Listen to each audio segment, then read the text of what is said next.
Hello, হ্যাঁ ক বেটা ক। ওই ওই গানের মধ্যে তো মোর বাপে ঢোল বাজাইয়া হয় এই ঢোলের বাড়ির সোডে হুম ওই এলাকায় অনেক মানুষের এই কাপড় চোপড় সিজে বেঁধে গেছে। অকও কি সেই ও আমরা হয় মুই তো হেই হেই ঢোলের বাড়ির সোডে হুম কত হুম মানুষের কাপড় চোপড় শেষছে। হ্যাঁ তারপরে বলে কয়েকজন আর বলে দালানও ফাইটে গেছে ও বেটা হেইয়ের কাম তো মোরেই পাইছি, দেখতে। হেই কাম তো মুই পাইছি, হেটি ঠিক করার দায়িত্ব পাইছি মুই। এই আপনি হাঁটতে যাইবেন হয় হয় ওখানে আপনার নাই ওখানে পানির ব্যবস্থা নাই, পানি খাইবেন কই এত পানি খাইবেন কই? ওখানে তো পানির ব্যবস্থা নাই বুঝছো।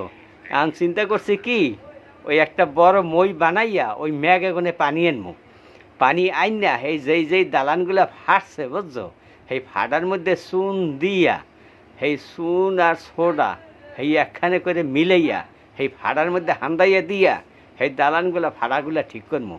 আর জাগো জাগো কাপড় চিরিয়ে গেছে সেইয়া মনে করো আল্লাহর রহমতে ওই কয়টা মেশিন লইয়া যামু ওখানে, ওই ওই মেশিন দিয়ে সেলাই মেলাই করে থুয়ামু।